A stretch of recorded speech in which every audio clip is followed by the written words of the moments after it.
JAX. Here's a little well-known secret. Sure as there's a sky above. Nothing could be any sweeter Than dancing with the one you love. When life is like a sour note, here's a happy antidote. Come to where the party never ends, 'cause everybody's jumping at JAX.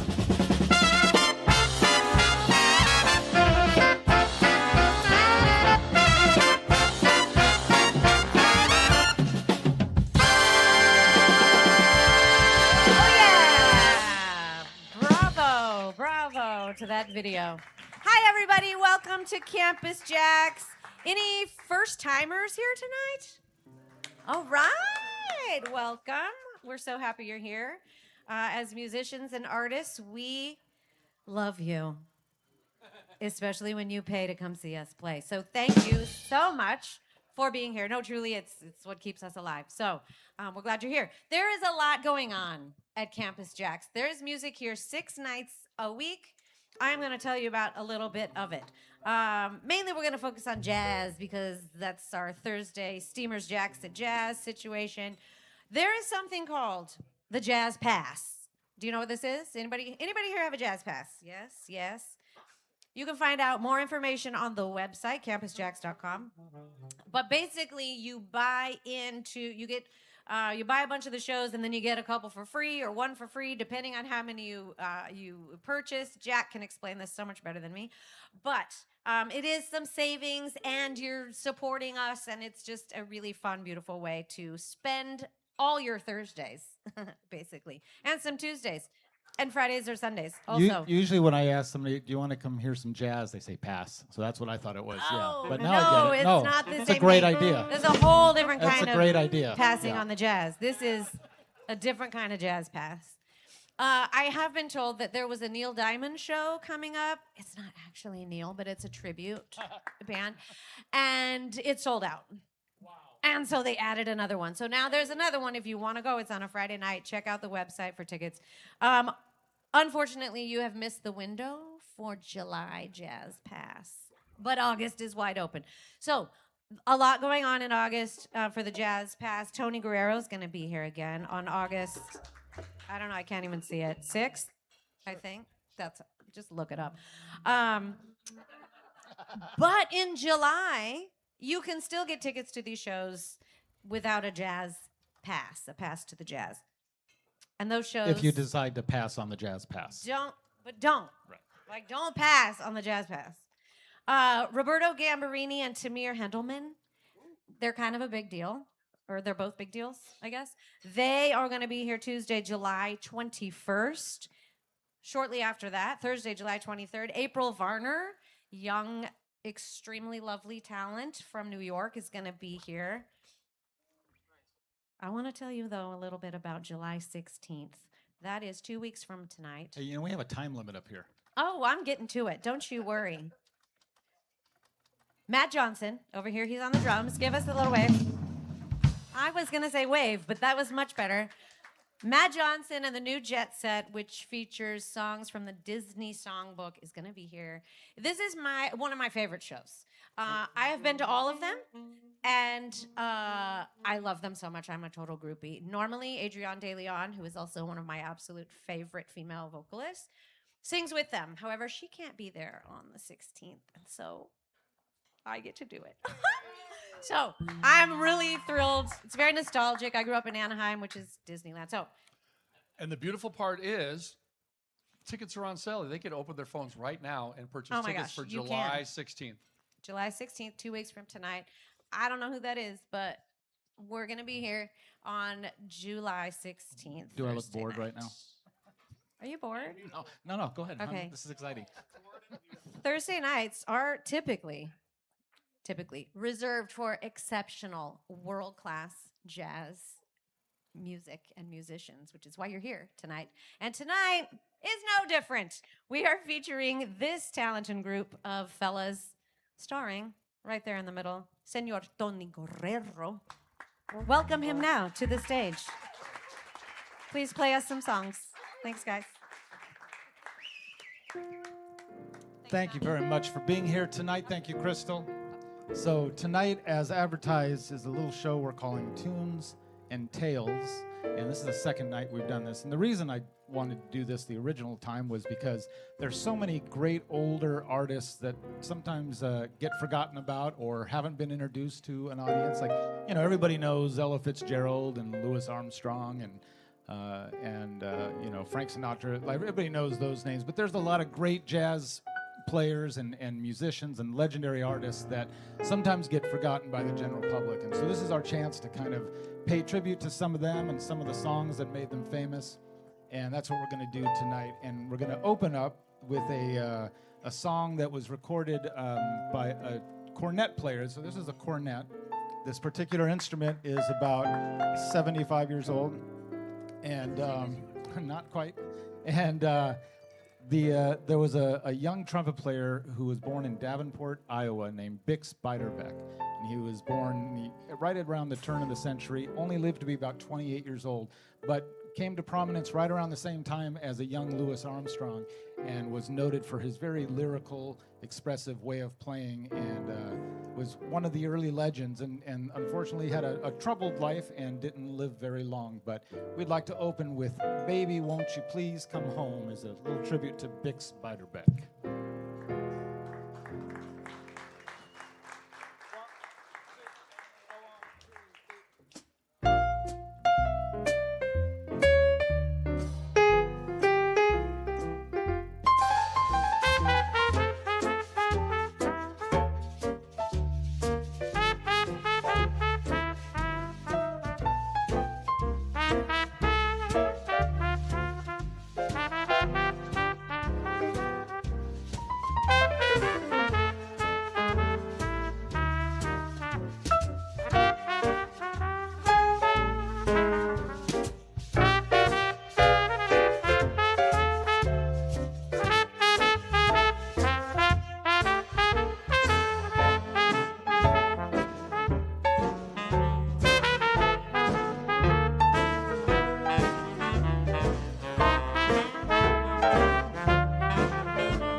Thank you very much.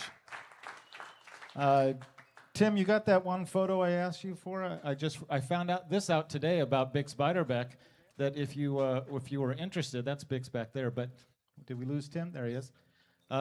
His childhood home is for sale in Davenport, Iowa right now. So if you want to own Bix Beiderbecke's home, that's it right there. A little fixer-upper, but I'm thinking we could all go in on it together. All right, so one of the things for tonight is that I've asked each of the guys to pick an artist they would like to pay homage to, and to pick a song and to talk to you about who that is. So it's not going to be just me talking tonight. It's going to be all the guys. And I would like to now introduce our trombone player, Mr. Ben Devitt, who is going to do this next tune. And I'm going to ask you to stand since you're going to be singing this one. All righty.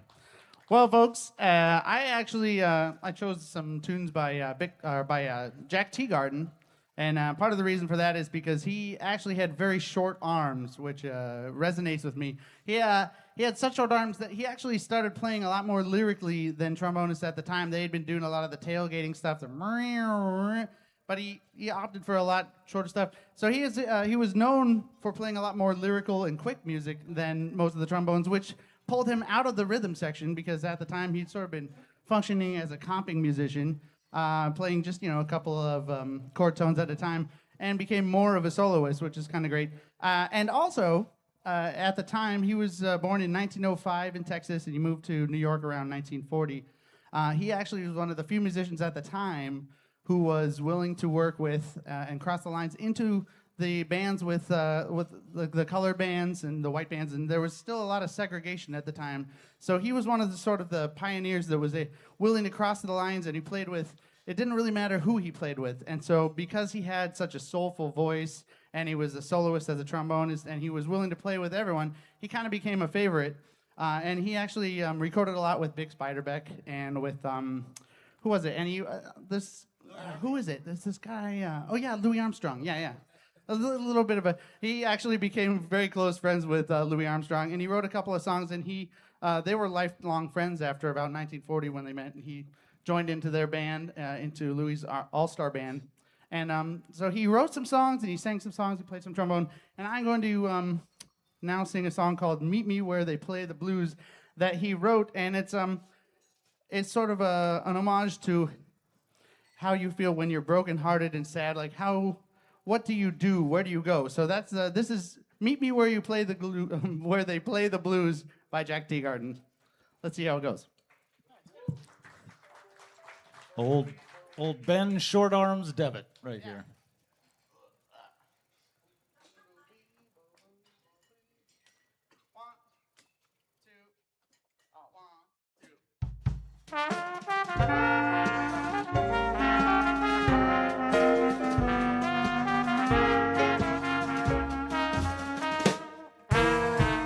I gotta cry, a broken heart, and how do I mend it? Sorry about that. What? We need to start again? You lost your lyrics, didn't we? Sorry, I lost my thing. Here's letter A. 2. 1. I got a heart that's broken hearted. How do I mend it? There we go. I gotta cry, and Jack, you started. How do I end it? But if you're feeling gloomy, come a running to me. Meet me where they play the blues. People have said you've seen you dance in hideaway places. People have said you find romance in other embraces. But if your mood is dreamy and you care to see me, meet me where they play the blues. I said flirt with a tear, are common round here, and misery loves company, they say. So they linger till dawn while the trumpet wails on, hoping you'll happen my way.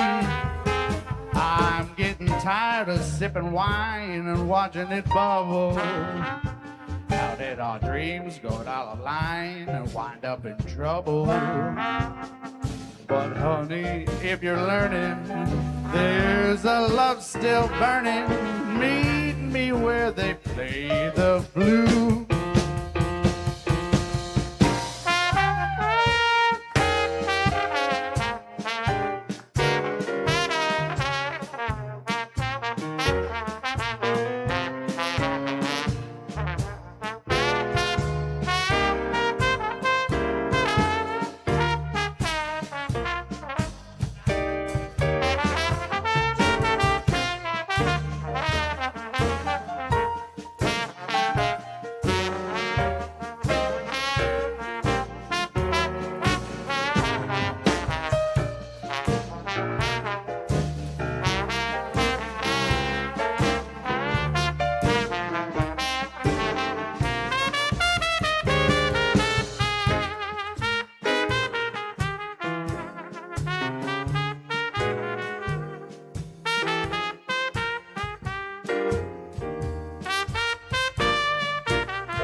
Tear are common round here, and misery loves company, they say. So they linger till dawn while the trumpet wails on. Wait, Tony. Hoping you'll happen my way. I'm getting tired of sipping wine and watching it bubble. How did our dreams get out of line and wind up in trouble? But honey, if you're yearning, there's a flame still burning. Meet me where they play. You'll find another way. So meet me where they play the.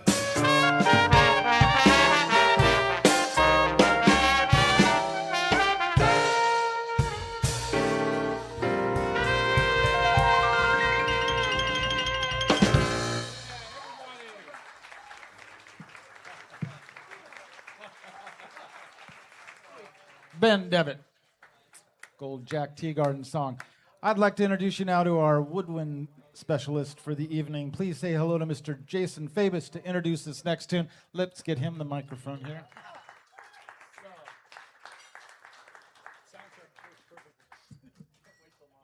Good evening.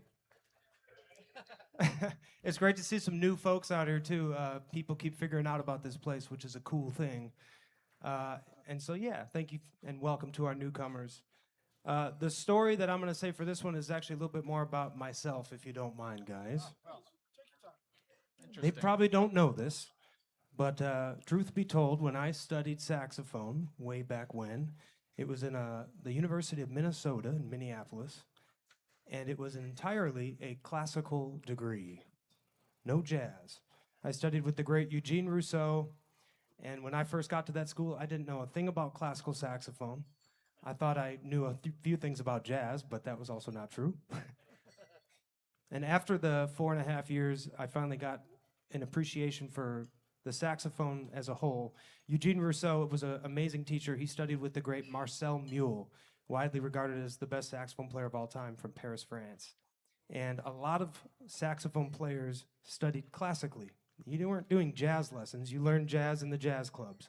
And the true thing could be said about Johnny Hodges, who played from 1928 all the way until the end with the Duke Ellington Jazz Band. And this is a song that is, I would say, a lesser known tune, but it was a big feature for Johnny Hodges.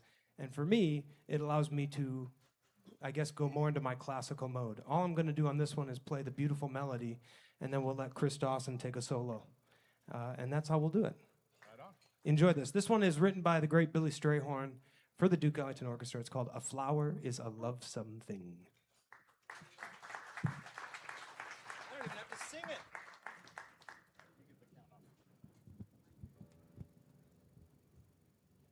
Am I on that front line? Yeah. Okay. Making sure it works. 1, 2, 3.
Jason Fabus.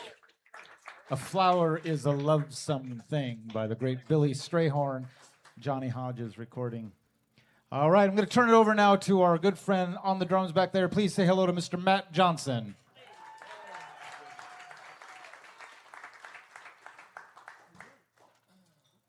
Thank you very much, ladies and gentlemen. Continued gratitude for being with us here tonight. Jazz here at least every Thursday and Sunday with other types of music 6 nights a week.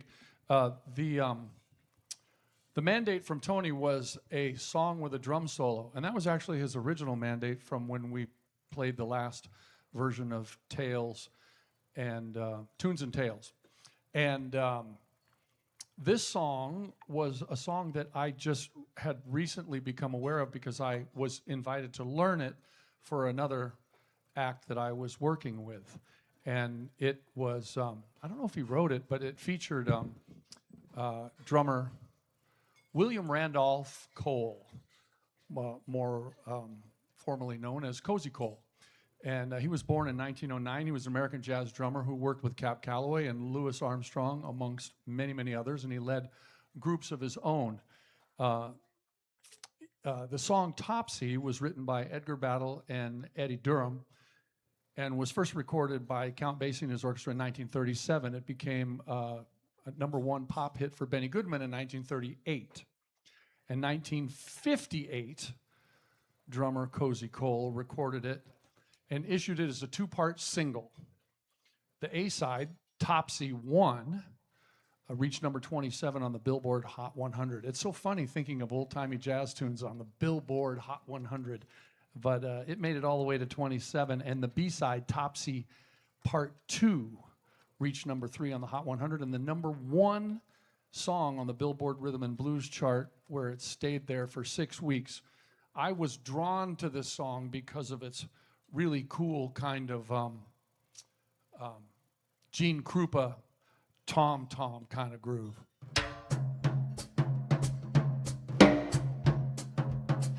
But it also had this secondary part. I could tell that tom-tom part was played by with 2 hands, but it also had this kind of halfway in between straight and swung cowbell part. Clearly played by somebody else, so I accepted the challenge of playing both parts simultaneously. That's right. The other thing about this song that was very inviting, it had the melody is played by a Hammond B3 organ. It was a very spooky kind of exotic vibe, and also Cozy Cole soloed in really structured 4- and 8-bar phrases, so it made it easy. Even for the uninitiated to follow his musical ideas. Let's see if I can make some musical ideas happen with my friends here. Ladies and gentlemen, as Cozy says himself at the beginning of this recording, Topsy Part 2.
That's Matt Johnson right there with Topsy #2. Now, the three horn players are going to lay out on this next song, and we're going to turn it over to the trio behind us. And allow me to introduce to you Mr. Chris Dawson, who's been playing piano tonight, to talk about this next little tune right Hello, here. thank you. Thank you. Appreciate it. It's good to play for you all. And I just, on a slight side note, I actually happen to know that there are 5 musicians, one from Chicago and a few from New York, that are pooling together, and they are actually buying the Bix Beiderbecke house. Oh, wow. In Davenport. Takes 5 jazz musicians to buy a low-budget house. Yeah, it does. They all chipped in, and they're gonna. They wanna. They said the outside of it doesn't look great, but the inside is actually in very good condition, and they want to potentially turn it into some kind of museum. There's also a Bix Beiderbecke festival, a very big one in Davenport, and it could also be a venue where people could play sets there. They've got some ideas for it. So I just wanted to share That's that. great. So, you know, for what it's worth. Or they'll just turn it into an Airbnb. Yeah, that's what I'm thinking. This next piece is called Celia, and it was written by a legendary giant bebop jazz pianist named Bud Powell, who came up in the 1940s, first with Cootie Williams, and then he eventually found his way to working with Charlie Parker and Dizzy Gillespie, and was highly influential in developing the more modern jazz style in the 1940s of bebop, kind of switching from swing music in the 30s to this more adventurous, wild style of jazz that came to be. And this song is called Celia, written for his daughter that was born in 1948, because this was recorded originally in 1949. And Celia, Celia was actually originally named Cecilia, the patron saint of music, Cecilia, and it was just shortened to Celia. And she turned, after her father died, she became a real pioneer of getting his music out there. She found a lot of recordings and tapes and things that people had never heard. And she actually got one of those tapes. It was a live 1962 broadcast. And she got it into the hands of Chick Corea, and Chick Corea actually put it out on his label. I think it's called Stretch Records. And this is a lovely tune, and I think that's all I have for you. Please enjoy Celia. Thank you.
Chris Dawson at the piano on a song by Bud Powell.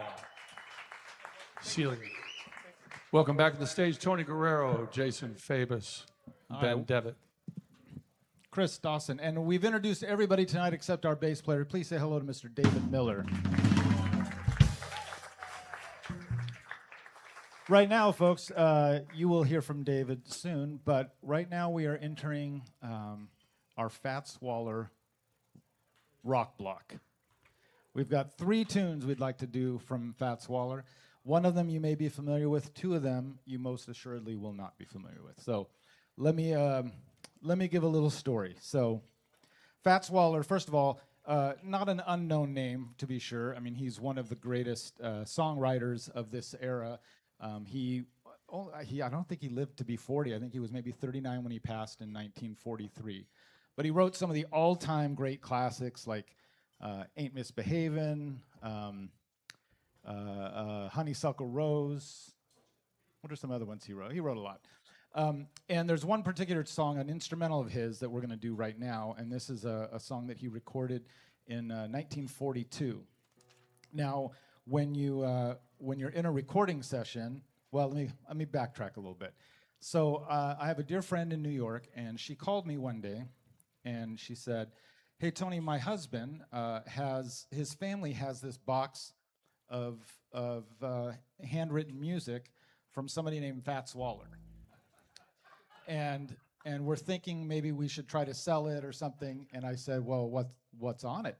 And she said, "We don't know. It's been sitting in their family's closet for about 60 years. So the story goes that her husband's father was an attorney back in the 50s, and one of his clients was Fats Waller's son.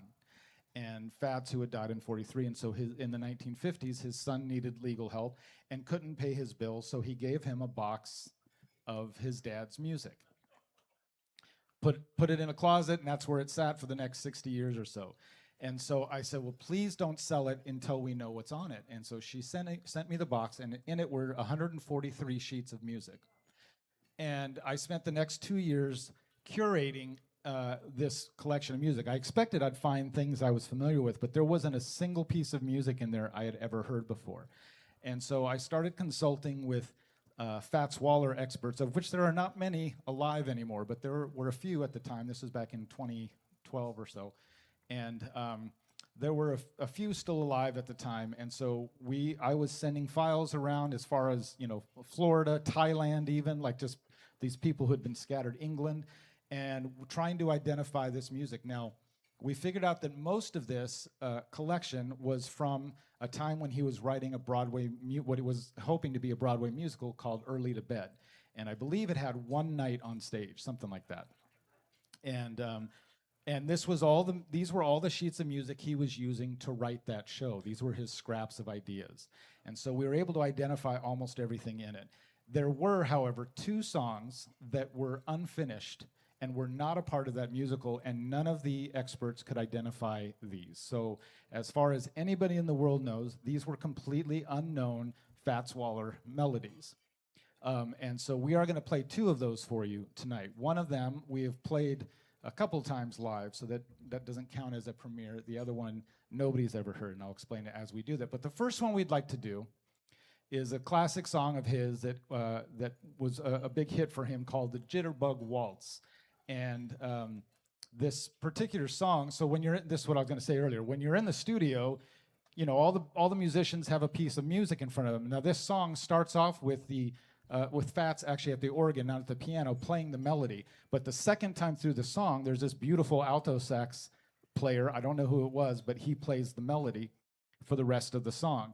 And in that box of music was the actual chart that the sax player used to record in the studio. So this is the piece of music that he used as he was in the recording studio playing that song. Now, I was going to have Jason actually just read this, but the lights are going to hit the glass, so we're just going to have to read off of there. But this is the sheet music from that recording session. So we'd like to now play for you Jitterbug Waltz.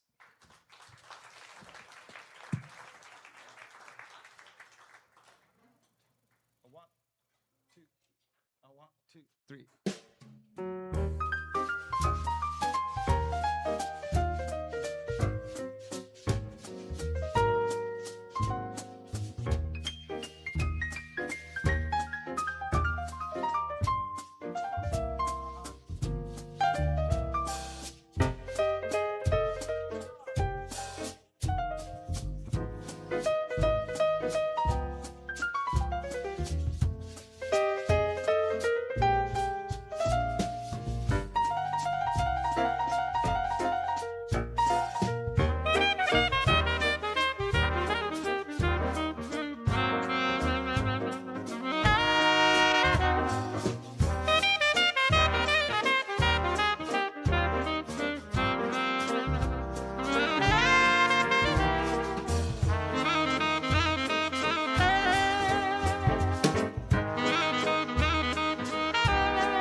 Chris Dawson and Jason Fabus.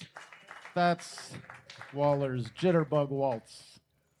So one of the pieces of music, by the way, I will tell you that that collection, once we figured everything out, it now sits in the Library of Congress. Rather than selling it, they decided to donate it to the Library of Congress. So except for 2 sheets that they allowed me to keep as a reward for the work I put into it, and that's that and the next one we're going to do. So one of the other songs, I mentioned that there were 2 melodies in there, and I couldn't keep everything I wanted to, but one of them was another waltz that he had written. And this particular one, like I said, it was unfinished. So there was a good chunk of what the song was supposed to be, but then some unfinished parts. And so I took it upon myself to finish it for him and tried my best to write fill out the rest of the song in his style as much as I could. And my rule is that I don't intentionally tell anybody which parts I wrote, because then you can't say, well, his part was great and that part stunk. So if you don't know, if you can't tell, then I did a good job. So this is another waltz, if you don't mind, another song in 3/4, and this is called Fats Waltz. And we're going to approach it the same way that Fats might have, and we're going to ask Chris to play the melody the first time, and then we'll take it over. Sure, yeah. I only wish we were all rollers. 1, 2, 3, 2.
Fats Waltz. Now, I don't have a title for it. He didn't put a title on the sheet music, so I just call it Fats Waltz. And that is, that song, again, unfinished by Fats, finished by me, but I have played that live a couple of times. But now, folks, I don't know if you saw any of the stuff I was posting on Facebook, but we would like to now offer you the world premiere, never before heard, before tonight, of a Fats Waller song with lyrics that our good friend Jason Fabus is going to stand up and sing for you. This one, oh, here you go. This particular song actually appeared in this collection twice, but with two different titles. And once and one of the sheets had lyrics on it, and I took the title from those lyrics instead of the one that didn't have lyrics because it was a similar title, and I figured this is probably where he ended up. So this is a song called Could I Have You Alone? First time ever in the history of mankind. No pressure. All right. Thanks, Tony. 2, 1, 2, 3. Forgive me for reading lyrics. It's a premiere. Here we go. Now I won't promise cars or fine diamond rings for those things I do not own. Will you just give the answer? Could I have you alone? I've searched everywhere, I've gotten nowhere, been like a rolling stone. And now that I have found you, could I have you alone? Wondering, wondering, would I ever find a love to call my own? All alone by the phone, mocking me with nothing but a dial tone.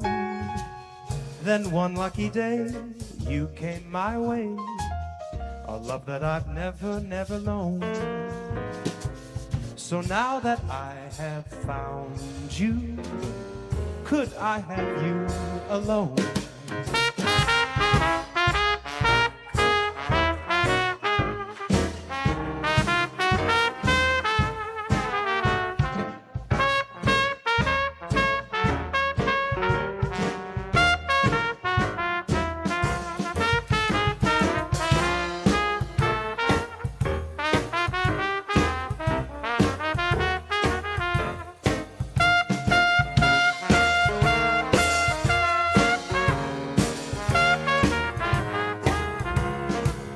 Yes, I'm wondering, and I'm wondering, would I ever find a love to call my own?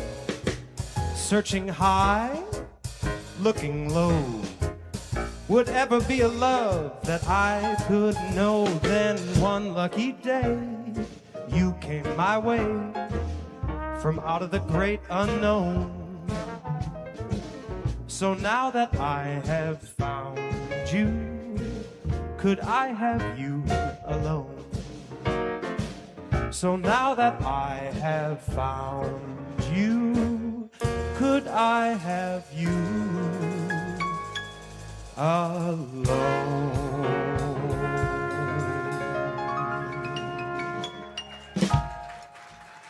Thank you. We did it. We did it. Thank you, Tony, for writing that out. It's a cute little song, right? It sure is. That's a keeper. Could have been a big hit for him. Oops. Now it's just going to be a big hit for me as I claim all the publishing right now. Can you tell which parts I wrote? You can't, can you? No, you can't. No, we can't tell, but they suck. All right. So at this point, folks, I would like to turn the night over to our bassist, Mr. David Miller, to introduce his celebrity guest. Hello. Celebrity ghost. Everyone. See if it's going to come up here. There he is, Mr. PC himself, Paul Chambers. He's a big-time hero of mine. Paul Chambers was and is still a quintessential and important part of jazz music from the 50s and the 60s. He really revolutionized the approach to the bass, both with his walking style, his sound, and his incredible dexterity playing solos, both pizzicato, which means to pluck, and also arco, which is with the bow. And a little bit about Paul Chambers. He was born in 1935 in Pittsburgh, but he actually grew up in Detroit, and which has an extremely rich heritage for jazz music. He grew up in the same town as the Jones brothers, Elvin, Thad, and Hank Jones. His cousin, Doug Watkins, was a great bass player who actually was the bass player in the original Art Blakey and the Jazz Messengers. Doug Watkins, and had an incredible career, wound up playing on over 300 albums, and unfortunately was killed in an automobile accident when he was 26 years old. So that's unfortunately cut his life short. But Paul Chambers was very musical. He grew up in Detroit, and he started out playing the baritone horn, which is like a euphonium. And shortly thereafter that, he switched and started playing the upright bass, the double bass. And he started really getting into the jazz at that time, around 15 years old. Said he really started listening a lot to Charlie Parker and Bud Powell and the bebop musicians at that time. His personal hero was a guy named Jimmy Blanton, who was the bass player in Duke Ellington's orchestra back in the late 30s, early 40s. And actually, the last time we did this, I did Jimmy Blanton. I did this song called Jack the Bear.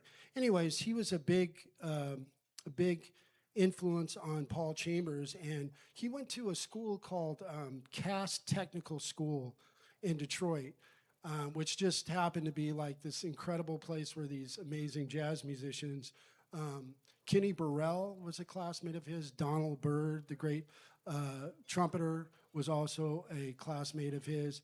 And when he left Cass Technical School, he was playing in the orchestra there. Oh, by the way, when he was doing that, he started studying with the principal bass player from the Detroit Philharmonic. So he was really, really well-trained, amazing bassist. And he moved to New York in 1955. He was 20 years old, and he wound up later that year joining the Miles Davis Quintet. And that's where he really, really got famous. He played with Miles from 1955 to 1963. And he played bass on all those seminal recordings. The first was on the Prestige label, Steamin', Workin', Relaxin', and Cookin', which are all these great Miles Davis quintet records with what was called the first great quintet. It was Miles, Coltrane, Red Garland, Philly Joe Jones drums, and Paul Chambers bass. He also played on the album Kind of Blue, which is still, to the best of my knowledge, the best-selling jazz album of all time. In fact, when people ask me, "Hey, what do I listen to like get into jazz? Like I'm interested," get Kind of Blue. Just put it on, listen to it from beginning to end, because it's the most amazing record. And it was just this. If you know the story behind it, Miles just kind of came in with these sketches. There was nothing really written out, and it was just this serendipitous, amazing music happened. And so Paul Chambers, and he wound up being, recording on over 100 records. And he left Miles Davis, and he played in the Wynton Kelly Trio for many years and the Red Garland Trio. He played on John Coltrane's seminal recordings. So he was amazing.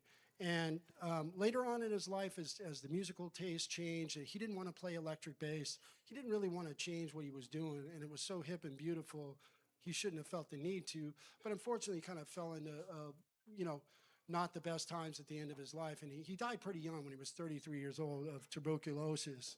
A shame about that, but we have this huge, rich legacy of his music. Paul Chambers. And ironically enough, Ron Carter, the great bass player, also went to Cass Technical. He took Paul Chambers, he took over for Paul Chambers in the school orchestra when Paul moved to New York, and he took over for Paul Chambers when he left Miles Davis, and Ron Carter formed what was called the second great Miles Davis quintet with Ron Carter, Tony Williams, you will hear from later, Wayne Shorter, Herbie Hancock, and Miles. So, yeah, this is Paul Chambers, and he also did a few records as a leader, one of which is called Whims of Chambers, another one, Bass on Top, on the Blue Note record. And I'm going to play a song called Whims of Chambers, which is the, which is the title track to his solo record, Whims of Chambers. It's a little 12-bar blues. I'm going to play the melody, and then we'll blow on it. Thank you. I hope you enjoy.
David Miller on the bass, everybody. Thank you. Chris Dawson at the keys. Welcome back. Jason Fabus, Tony Guerrero, Ben Devitt. All right, hey, we got 3 more tunes for you. I hope you're enjoying the music. I know it's a little different kind of thing. I think it's fun to revisit this music and some of these artists. And I failed to mention a couple things on that last Fat Swallow tune. First of all, this trumpet I was playing. This trumpet is actually from 1919. So it's over 100 years old. It still sounds beautiful. I mean, when somebody else plays it, but it's still a great horn. And also, I forgot to show you that I also brought the handwritten. So this is actually Fats Waller's handwriting on that unfinished song that we performed. So you And can see exactly what part he wrote that doesn't sound great. Oh, that's right. I can't show them that. Oh, well, maybe I won't put this out front.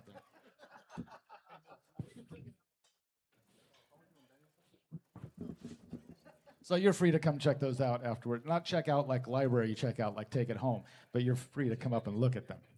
Hey, at this point, there's a song that that you all know called "Pennies from Heaven," and Matt Johnson once, many years ago, started singing a different version of it, and I asked him if he would do it tonight, and I ask you again, Matt Johnson, will you do it tonight? Yes, it will be my pleasure to do it tonight. Thank you. This song, Tony's aware that I sang this song 38 years ago with a band that I used to be in called the Palm Springs Yacht Club. And this... look at that. Oh, look at that. Little promo picture from the Palm Springs Yacht Club. Which one is you? The skinny one. Yeah. Yeah, this was a fantastic group. There's very little recording. We did one album in Japan, and there's a couple of YouTube clips of us on the Smothers Brothers Comedy Hour, and then we toured with Julie Andrews Jethro Tull as a warm-up act for a while. And anyway, these guys sang hot jazz tunes from the 20s and 30s, like Bing Crosby's Rhythm Boys and the Boswell Sisters and that kind of thing. But I couldn't articulate it then, but I realized much later that my ear was drawn to the more modern singers, and including this next vocalist. I'm going to let the cat right out of the bag. This is a version of the very popular tune Pennies from Heaven, written by Arthur Johnson and Johnny Burke. Some people think that this is a parody of the song, but it's actually a tribute to the song Pennies from Heaven, written in the vocalese style. Now, vocalese is a singing style that you may very well be aware of, but you just don't know. Vocalese uses recognizable lyrics as opposed to nonsensical scat syllables. They use recognizable lyrics, and it's sung to either pre-existing instrumental melodies or otherwise famous improvised solos. The word vocalese is a play on a musical term, vocalize, and the suffix "ease" is meant to invoke a kind of language, and that term was attributed to Jon Hendricks when he was describing the first album by Lambert, Hendricks, and Ross, entitled "Sing a Song of Basie." King Pleasure is recognized for really pioneering these styles with several recordings starting back in 1949. And some of the best-known vocalese practitioners and popularizers are the aforementioned Lambert, Hendricks, and Ross, Bob Dorough, Al Jarreau, Mark Murphy, the Manhattan Transfer, who won a Grammy for their arrangement of Weather Report's Birdland with vocalese lyrics by Jon Hendricks. How long are your notes over there? Just relax. Did you hear the bass players? Jeez, I went to sleep during the bass players' rap. We've only got 3 songs left. We're going to be here 2 more hours, everybody. Well, you know what? We'll watch the tape back. We'll see which one of us spoke the longest tonight, Tony. So, Weird Al Yankovic could be considered a modern-day vocalese artist, and as was the singer of this next song. His name was Eddie Jefferson, and Eddie Jefferson was born in 1918. He was an American jazz vocalist, credited as an early innovator of vocalese, and tragically he was shot and killed outside of Baker's Keyboard Lounge in May of 1979 by a disgruntled dancer whom he once worked with and got fired from a gig. He was 60 years old, and now I regret telling you that last part. I hope you will enjoy this next selection that we rehearsed exactly once. Hang on, everybody. Now, a long time ago, a second lieutenant named Spears, he returned to the States after being overseas 3 years. His wife said, welcome home, dear. And since you've been gone, you see, we've been blessed with a darling baby, and a cute little one is he. She took the baby in her arms and said, Benny is his name. He said, man, I went away 3 years, darling, can't you please explain? So I won't feel so dumb. Tell me, where did little Benny come from? And every time he asked, she said, Benny's from heaven. His face got red, but still she repeatedly said, Benny's from heaven. He said, I've asked the neighbors that come around, but no one can seem to remember Benny coming down. Now he said about a little thing like this, I ordinarily shouldn't bother. But what little I know about kids, I'm sure they gotta have fathers. And when I look at Benny, I can plainly see Benny must be from heaven, 'cause he sure the hell ain't from me. Somebody blow.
Now trade them for a package of sunshine and flowers.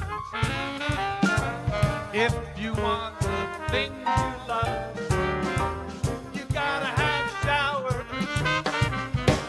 So when you hear it thunder, don't run under a tree. There'll be bands from heaven for you and me. Yeah. Now there's only one way I know about having a baby, and I just don't understand. Matt Johnson.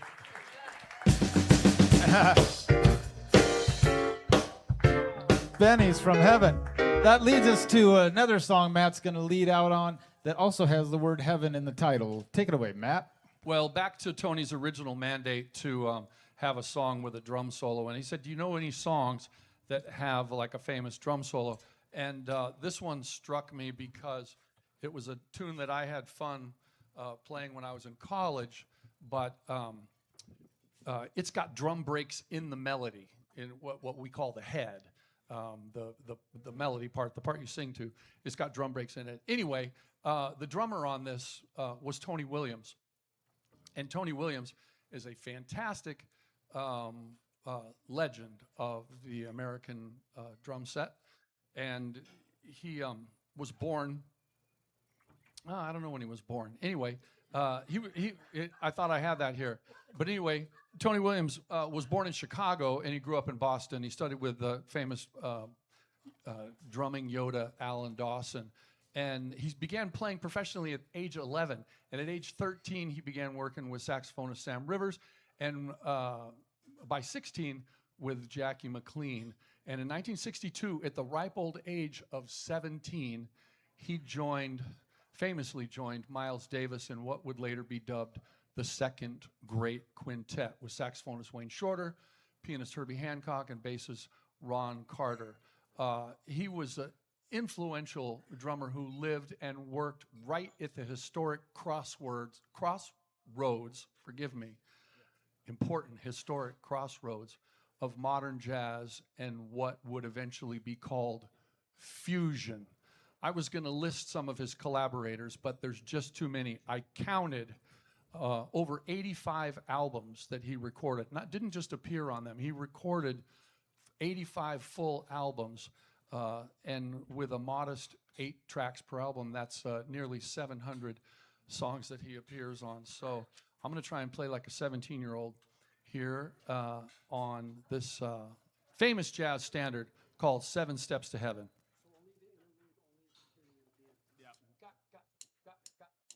Got, bass, go.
Thank you. And Tony, if I Matt may, Johnson. Sorry, I know we're short on time.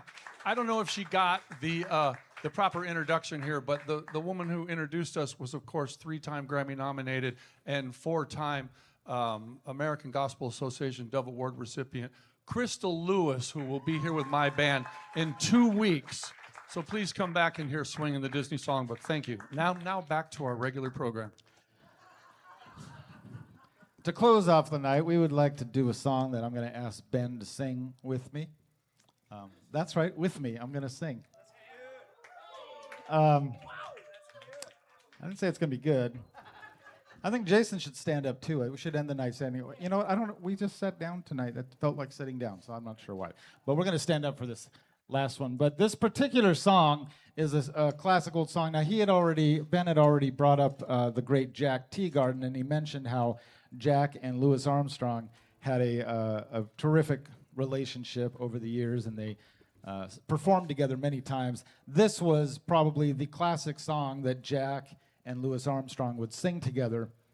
Now, if you've ever heard me, quote unquote, sing, it's probably been on one song, which I like to do at the end of some of my shows, and I do it because it's fun, not because I think it's that good. But I do a little Louis Armstrong thing, and I've been asked over the years to record that. Like, people have said, hey, would you come sing that on my thing? And I always say no, because it's not really, like, I don't really think it's that good. I don't want people to think I take it too seriously. It's just sort of a fun thing that I do. Oh, look at that. This is Golden, by the way, who's running sound tonight. Yeah. So I always say no until in 2017, I got asked to sing the duet on an album by Mr. Dick Van Dyke.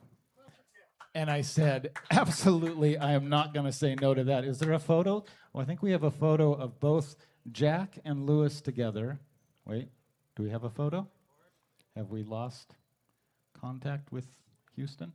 Jack and Louis, and then me and Dick Van Dyke.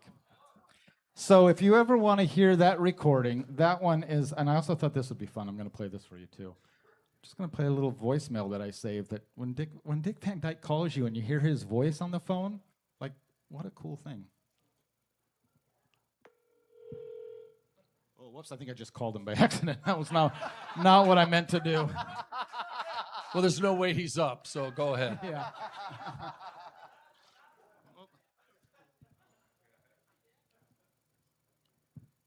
Wait, where is it? And that's the entire message, folks. Yeah. And he deleted it. All right. Well, you don't get to hear it. I'm not going to stand up here and do that. But yeah, he might call back.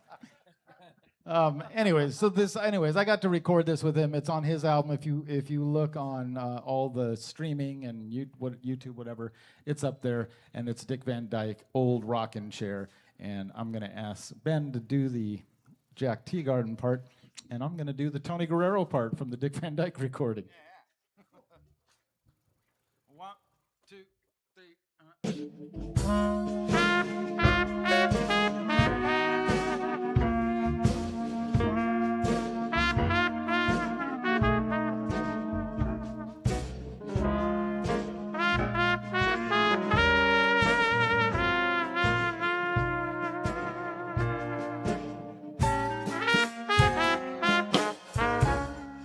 Old rocking chair's got me. Old rocking chair's got you. Got my cane by my side. Got your cane by your side. Fetch me that water, son. Oh, you know you don't drink water. Oh, yes, I do. Before I tan your hide. I'd like to see you try. I can't get from this cabin. Oh, it's a pretty nice cabin. I ain't going nowhere. You've been enough places already. That's true. I'm just sitting here grabbing at the flies around this old rocking chair. A rocking chair, a rocking chair. Now, you remember dear old Aunt Harriet? I remember Aunt Harriet, sure do. How long in heaven she be? Well, we're just hoping that's where she is. Yeah. Send me down the sweet chariot. I'll send a limo for you. For the end of the trouble I see. End of troubles Oh, rocking chair gets it. Oh, rocking chair's got you. Judgment Day is here. Judgment Day. And so I'm chained to my old rocking chair.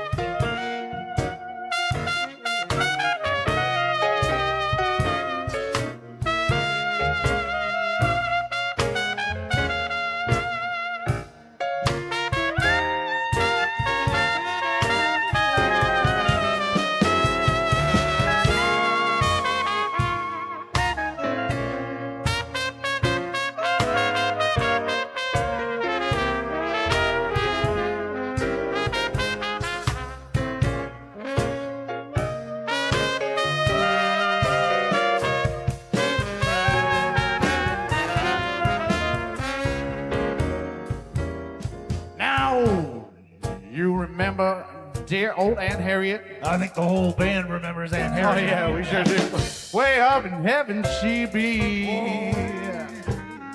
Whoa, send me down that sweet chariot. I'm in a chariot.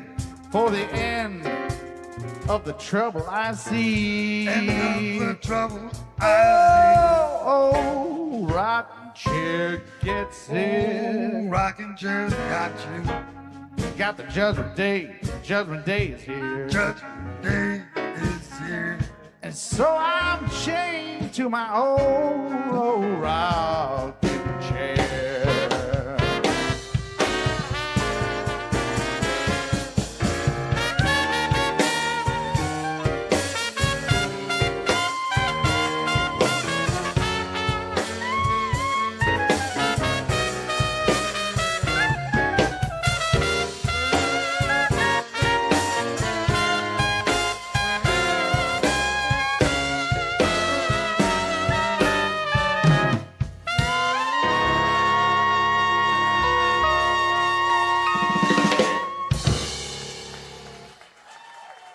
Ladies and gentlemen, that's Matt Johnson on the drums, Chris Dawson on the piano, David Miller on the bass, Jason Fabus on the saxophone, Mr. Ben Devitt on the trombone. My name is Tony Guerrero. Thank you again for indulging us on this very unique night of music for us, and we hope you've enjoyed that. Ladies and gentlemen, Krista Lewis. Beautiful, beautiful. Thank you guys so much. Wow! I didn't know all y'all could sing. That was amazing. Thank you guys so much for being here this evening. Get your tickets to whatever is left in July, mainly Thursday the 16th. And get your Jazz Pass for August, and we'll see you guys back here again. Thank you so much.